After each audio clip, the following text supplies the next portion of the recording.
Well, it's time again for us to get together and have a little discussion. Welcome to today's History of Upper Ohio Valley. I'm Bob Connors, your host, and we have a very special guest that I'm very happy to see here, who at one time taught my young children, one of them. So, Beverly Green from St. John's Central, welcome. We're going to have a nice little discussion here. Thank you, Bob. It's good to be here. Now, obviously, you're a teacher at St. John's, so the first question is, what do you teach? I teach language arts, so that's English and drama and speech and anything at all that goes along with having to use the English language. The English language. Yes, sir. Well, that's obviously very interesting. How long have you been teaching? I've been teaching for 41 years. 41 years. 41. The first 20 of it I taught kindergarten and then went back to school and got into secondary education. Wow. That's pretty amazing, 41 years, and you're still doing it. You're still at St. John's, right? Well, I've been at St. John's for 7 years. 7 years, but you're still teaching. Still teaching. And 41 years behind you. I bet you have some stories to tell. I have a few, but the fact that I'm still alive is a good thing. I would imagine. Now, how did you come to teach English? What brought you to that language, that study? I have always loved storytelling. And when I was a child, whether it was a Bible story or whether it was from a storybook or whether it was something that one of my parents made up or something that I made up and just told myself, I just always loved storytelling. Well, that's interesting. Yes, yeah. And I could do that when I taught and that kindergarten. was your love, is that you can do that, and that English was right in there with that. Yes. I found out after kindergarten there were grown-up stories that were wonderful as well. So. Oh, wow. So that's what kind of rings your bell and makes you go, huh? That's what rings my bell. That is excellent. Now, since you're at St. John's, maybe you can tell us what some of the advantages of teaching at St. John's is. Absolutely. Catholic education is a part of the cultural tradition of the Ohio Valley. And it's just something that, looking back even to when I was very young, I can't imagine this area without it. And so teaching there with just wonderful colleagues that are very, very experienced, very enthusiastic and passionate about what they do. They love the children, they love the students. We have small classes, so it's easy to get to know people and get to know our students and to kind of help them along where they're struggling. And it's the kind of job that I wake up sometimes and I think, I'm going to work and I can't believe I'm getting a paycheck for this. That's the best kind of work. That is just without question. The idea of having small classes. Yes. That really appealed to me with my kids. And that was just an important thing. And how important is that really when there's only a small number of kids and a teacher? It's a different environment, I would imagine, than if you had 40 kids in a room. Bob, I guess it's what we all feel over there. It's like family. More than a cold, heartless classroom, we're like family, and we get to know those students, and they're our kids. We refer to them as our kids. And hopefully they feel the same after a time. I think they get very comfortable in our classrooms, and they open up, and we can find where their talents are. We can find what they're good at, and kind of help them along, kind of lead them along into where they're comfortable and where they can shine. We like to find those places where they can shine. Yeah, I think that's excellent. The small classrooms just got to be the best. It's just got to be. Now, I noticed that you have, in the past 3 years, you've authored several books.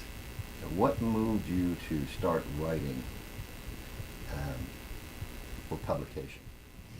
When I was living in Alabama, I had a Bible blog, and it was something that I enjoyed doing every day. I learned a lot by doing it, and I did it for several years. But when I got ready to move to Ohio, of course, I wasn't going to be doing that anymore, and I didn't really want to let go of it. So I copied all my blogs onto paper and put those all in a notebook, and I brought those with me. When my husband and I were moving into our house, I showed him that notebook. I said, "This is my book." just kind of kidding about it. And something inside me, though, was not kidding. So he was really the one that allowed me to fulfill that dream, to publish the first book there, Coffee on the Porch with Jesus. It's a devotional. That's this book? Yes, sir. That's it. If you can see that. It's Coffee on the Porch with Jesus, and it was published by Westbow Publications. It's not a long book, but the way it's set up, it's kind of like having a conversation on the porch with a friend. It's like you do when a friend or a family member comes over and you're going to have a cup of coffee or have a glass of tea, and there's a certain pattern to the conversation. There's greeting at first, and then you might talk about how's the family and what's going on at work, and let's take a walk in the garden, and then kind of settle in and get to the tough stuff, the things that you worry about, the things you're concerned about. And then finally you finish up that coffee and tell them, this has been great, well, let's do it again.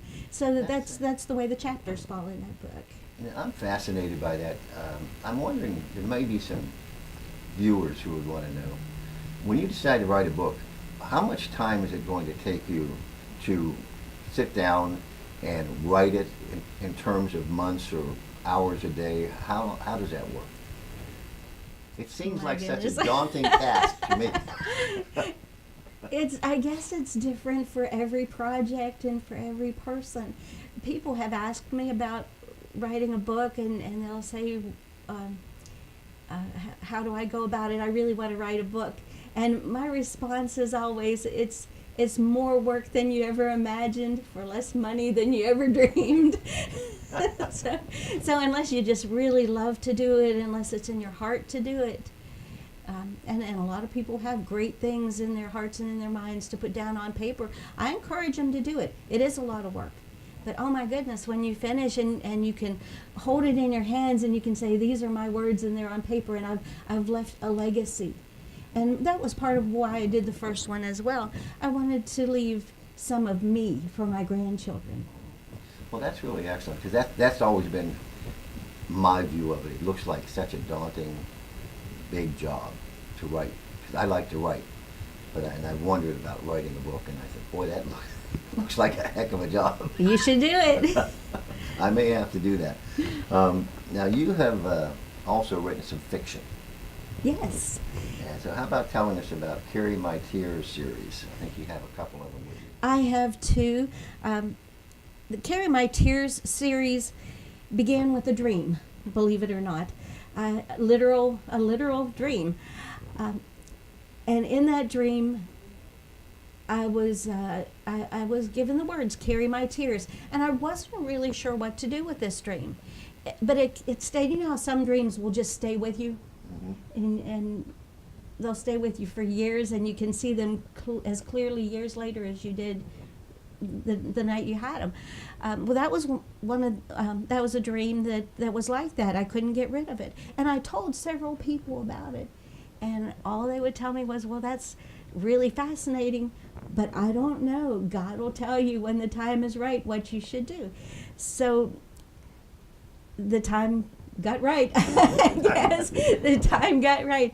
And the dream became Carry My Tears, a myth. Take a look at that book so we can see what's there. There you go. A little bit, tip it a little bit. There. Okay, so this one is Carry My Tears, a Myth, and it's rather a futuristic novel about a young lady, got a strong female protagonist in the book, and she gets put out on her own, and she has to make her own way in the world. She finds help from a mysterious companion that knows everything about her and helps her along. So the book never really mentions the name of Jesus, but the book is all about Jesus. And it really is about everyone's spiritual journey. But after this one was finished, then I just felt like there's more here. So just considering the verse from Hebrews that says Jesus Christ the same yesterday, today, and forever. Well, I had my forever. This is futuristic society and Carry My Tears, a myth. So the next one I wrote, can I pick it up too? That's okay. Yeah, go that This one was just released about a month ago. It's Carry My Tears to Shiloh, and it's set in Civil War times in the state of Tennessee in the hills. It's about two brothers and an escaped slave who grow up together on a farm in Tennessee. And then as the Civil War begins and all the tumult begins to affect their part of the country, they're kind of remote, and as it begins to affect them, they're pulled apart and they're pulled in different directions and end up on different sides of the war. Wow. And the same kind of a stranger comes in, is kind of weaves in and out of their lives and guides them all to the Battle of Shiloh, and they all meet their destinies at the Battle of Shiloh. And so it covers a good many years in the life of this family. I'm told that this is the girl book and this is the guy book. So both of them spiritual journeys. There will be more in the Carry My Tears series. Yeah, I wanted to ask you that. What's your next project? Well, actually, the next project is going to be out before the end of the year. It's a collection of short stories that I wrote with my brother, Edward Risden. He's a college professor in Wisconsin, and he is also an English teacher. Oh.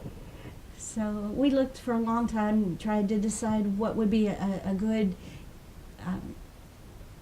type of book for us to do together, because it just seemed like a fun thing to do, brother and sister writing together. So Yes.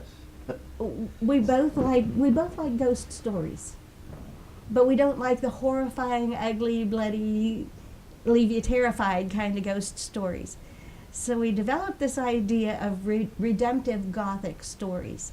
They have the essence of the weird in them and the essence of the unusual, but they'll leave you with a good feeling when you're finished. They teach a good lesson. The value of marriage, the value of friendship, being adventurous, Wow. that kind of thing. That's great. So when will that be available? We are hoping to have it ready by Halloween. That one's going to be from Peregrine Press in Wisconsin. I didn't say, but the Carry My Tears series is coming through Ichthus Publications in Apollo, Pennsylvania. The new one, the Ghost Stories, the title of that one's called Walk in the Dark, A Walk in the Dark. And that one is from Peregrine Press. Would they be available on Amazon? Everything's available on Amazon, Barnes & Noble, Books A Million. So they can find these books that you have Yes, here? yes, Right. absolutely. You can enter the title, or you can enter Beverly R. Green, and under my name they'll come up as So well. it's Carry My Tears and Coffee on the Porch with Jesus, Yes. right? And they can get that at the normal places where you get books. At the normal places online, or well, not offline yet, unless you find one of us roaming around. Well, that sounds pretty interesting. Is there anything else you'd like to mention that we haven't covered? If you're looking for a good read that's going to be uplifting, that's going to make you not just a feel-good book that doesn't have any merit to it, any substance to it, but a book that will encourage you, then any of these would be a good thing to read. They're realistic. There are troubles, there are trials that are addressed in them, but the end is positive, and the end is encouraging, and that's the way it is with God. I mean, there was a time at the cross when things looked pretty dark and pretty bad, but then it all turned out good. So would it be fair to say that the Spirit of Jesus can be found reading these books? Oh, I certainly hope so. That's the goal always. That's what I got from what you've told us so far. Well, listen, thank you very much for joining us. This has been really informative, and I'm sure people will be looking for that book. Thank you, Bob. Beverly Green, St. John Central High. Name of the books again, Carry My Tears, Coffee on the Porch with Jesus. I'm Bob Connors, and I will return with some very interesting commentary about what's going on with the housewives of D.C., the deep state.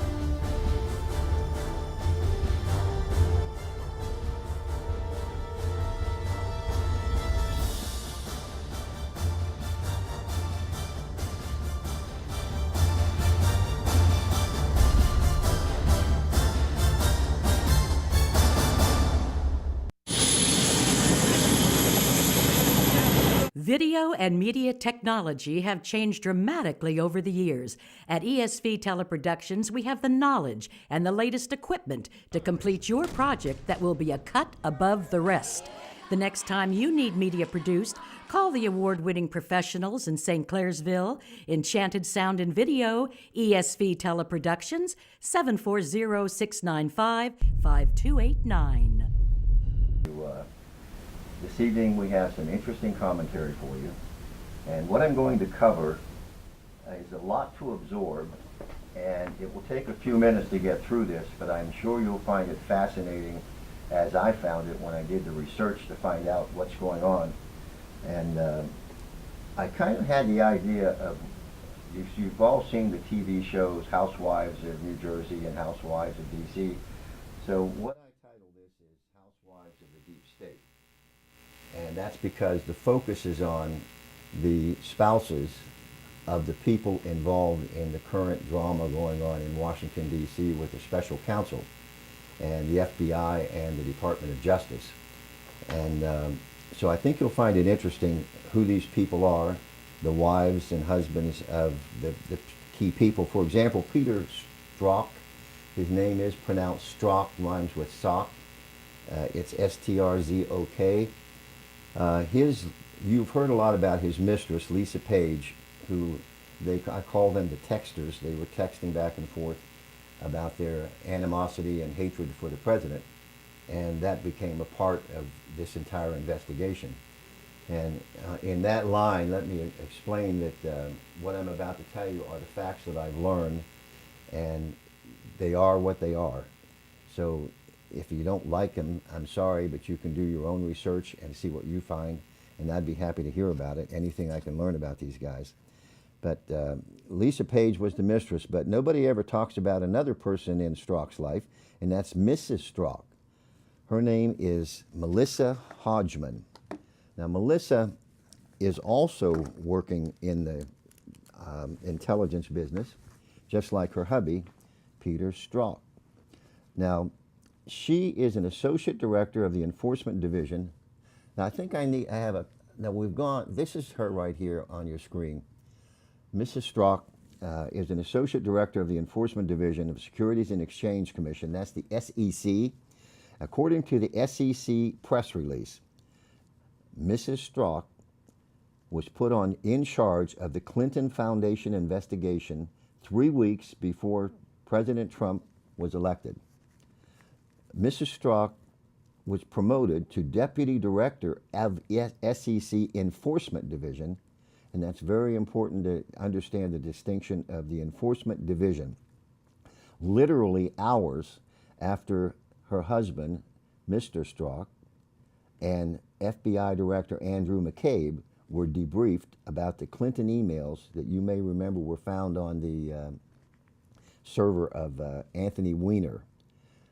And when they were told about that, somehow she got a promotion just hours after that into a new and interesting thing called enforcement. Well, Melissa is in a position to block the FBI probe of the Clinton Foundation, and she did that for 21 months.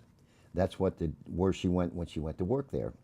She's been blocking it ever since. This is what she does. She reviews all of the evidence and determines what international securities fraud or other financial cases will be prosecuted by the Justice Department.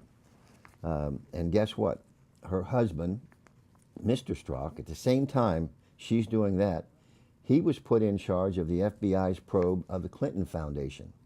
Now, we're getting ahead of ourselves on the slides here. We need to back up. It's going to get really confusing really fast. Can we go back one more and stay with Mrs. Strzok? This is the woman that I've been talking about.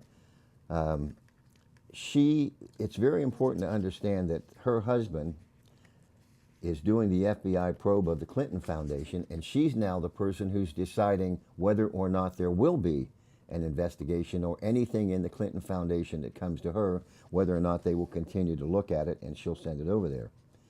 And by doing this, Mr. Strzok, this is unbeknownst to many people, he's not only working for the FBI, but he also is working for the CIA. He's in a position that works for both, and that position was created by Congress sometime back in 1996.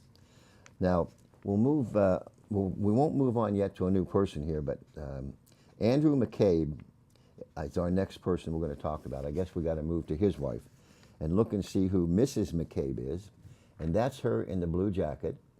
And Mrs. McCabe took a $700,000 campaign money from Virginia Governor Terry McAuliffe and the Hillary Clinton organization. She received $700,000 to run in a campaign in Virginia for a state Senate seat. And that doesn't make her guilty of anything, but it does, in fact, show that she has a close alliance with the Clintons, and that's how she got $700,000, because you wouldn't get it otherwise. She doesn't have much to do with this case, but her husband is the central to this entire case. Now we'll go on to James Comey. Now, Mrs. Comey does not work for the government. She was a huge Hillary fan, and she's quoted as saying, "I wanted a woman president very badly. I supported Hillary Clinton. A lot of my friends worked for her, and I was devastated when she lost." Mrs. Comey was a big supporter of the LGBTQ and Planned Parenthood. After Trump won, she was very angry, and so were her daughters. And the interesting thing about her is that they are very upset that Hillary lost and that Trump won. And so they go to a rally after Trump gets inaugurated, and the inauguration, I mean, and they go, and I wondered, well, that's okay to do too. Well, who was it that was behind that inauguration protest? Many of those were done by, believe it or not, Russians created those anti-Trump demonstrations after the election. Now, who organized this one? Now, this is the FBI director's family who goes to this event. These people on your screen right now are the organizers of what was called the Women's March. Now, that one on the far would be on your, you'll be looking on their right. That is Linda Sarsour. She's promoting Sharia law in America, supports the Muslim Brotherhood. Her mother is an active member of the Muslim Brotherhood. And the issue there is the Muslim Brotherhood is not too crazy about America. Tamika Mallory is the one on the other side of the screen, far left, and she is with Black Lives Matter, and she's an anti-gun protester. And then the one back to the right is Carmen Perez. She's an organizer of Gathering for Justice, which was founded by avowed communist Harry Belafonte, who never found a communist he didn't like. So we have now 3 different organizations that are not happy with America. And then the last one is in the middle name, or on the left again, is Bob Bland.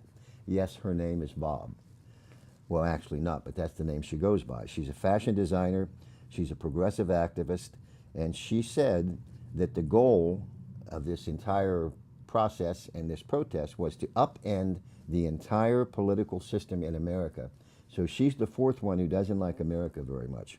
Now, her real name is Mary Lynn Bland, but she does go by the name Bob, and I believe that she does that because it's a brand name for her designer clothes, and I'm sure you've seen Bob Bland clothes and designer items on the market. So that one I thought was interesting, that the FBI director's family would be involved with something that is so anti-American. It's just amazing to me that that's happening at that high level of government. The next one we're going to look at is Rob Rosenstein's wife, Mrs. Rosenstein. Now, her name is Lisa Barsumian, and she is a very high-placed person too. And so you know who Rob Rosenstein is. He is the guy who oversees Mueller in the investigation into the Russian meddling into our election. Now, someone has purged from the internet all of Barsoomian's court documents from cases where she represented Clinton, and all information pertaining to Mrs. Rosenstein, which is historically what happens to information about CIA operatives. That was kind of curious that so much information about her has been purged from the internet. Now, she is Mr. Rosenstein's wife. She's a protege and good friends with none other than Bob Mueller, Robert Mueller, the guy who's running the investigation, and James Comey, the fired FBI director. She is a protege of both of them. Mrs. Rosenstein, with her boss, a guy named R. Greg Lawrence, represented Bill Clinton in 1998. Lawrence's team also represented Robert Mueller, James Comey, Barack Obama, Kathleen Sebelius, and Bill Clinton and Hillary Clinton 17 times between 1998 and 2017. So there's a pretty close connection there for Mrs. Rosenstein.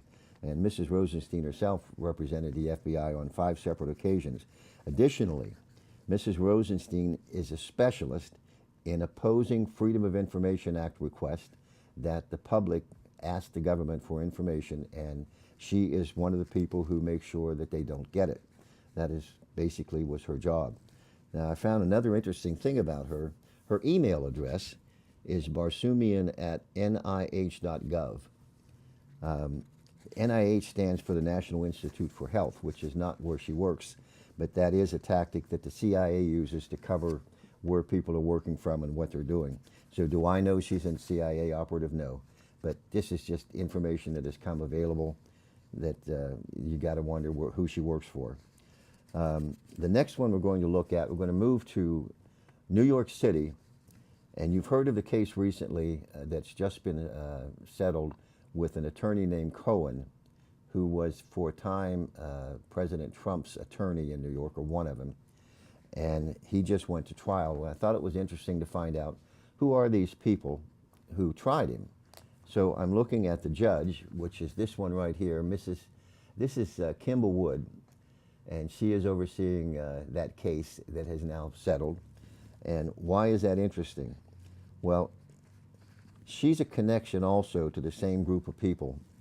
As a matter of fact, Hillary Clinton wanted her, Kimball Wood, to be Bill Clinton's Attorney General. So that would be where we have Mr. Sessions now. She picked her and she interviewed her, and they were going to make her the Attorney General. And then all of a sudden a scandal broke out, and it turns out that Kimball Wood was hiring illegal aliens as housekeepers around her house and nannies, and because of the scandal that was around that, she was not able to take the job, or she would have become Bill Clinton's Attorney General. So she's well acquainted with and friends with the Clintons also. And according to the Washington Post in 1993, Hillary was intricately involved in hiring that and making that choice. She spent more time with Kimball Wood than any of the other candidates for the job. Now, Kimball Wood also happens to be that she officiated for the George Soros wedding, which is a pretty interesting thing to get to do that job as well. So that's who was the judge of the Cohen case. She's the one who approved the break-ins and all the stuff that happens, at warrants and all that stuff. Now, the next one we're going to look at is Tiana Martins. Now, Tiana Martins is a New York supervising prosecutor who was the prosecutor in the Cohen case. So she is the person who's prosecuting this guy. Martins was a fellow at the Soros Fellowship for New Americans. So she has a connection to the same group of people. Tatiana Martins, who oversaw the investigation of Michael Cohen as chief of the Public Corruption Unit, has left that office, and she rejoined the attorney office she came from, which was at Davis, Polk, and Wardwell. And she went back as a partner. Well, Mrs. Martin joined as a partner, and when she went there, another guy left. His name is Greg Andrews. And Greg Andrews is another partner at that same law firm. And where do you think he ended up? When she went back, he was hired by Mueller to work on the Russian investigation. And he was one of the attorneys who went after Cohen, and he's also working on the Mueller team. And it also turns out that that law firm is where a lot of people who are working for Mueller came from. And I thought that was kind of interesting that they ended up coming from the same place like that, and these people are just playing musical chairs, all with the same goal. Her name is Ronnie Abrams. And do we have Ronnie Abrams' picture there? There she is. And she is in herself a United States District Court of Southern District of New York. And Rudolph Contreras, her and Rudolph Contreras were both sworn in the same day as they were picked by President Trump for those jobs. Rudolph Contreras is the FISA judge who gave the warrants to do the investigations into the Trump campaign. And that gets into another story. But those two were both sworn in at the same time under Barack Obama's direction. Contreras is the FISA judge. He's no longer doing that because whenever the Carter Page got pulled into this and Flynn, the Strzok emails and texts between he and Lisa mentioned Contreras, and they were going to talk to Contreras to get him to play ball with them in order to get the FISA warrant. So that is found, if you want to look it up, in the messages that they were sending back and forth between each other, and these text messages are available. And I find that very troubling that that went on and that it happens to be a fact. And the last but not least, let's go to one more thing here, and that was the guy you saw in the picture there with, I can't, can I go back one, please? With I want to check, I just want to point out one thing to you about who this is, the reason I had them together in a picture. Just the last two pictures, the last one, a man and a woman, and that would be Greg Andrus and his wife. And I don't,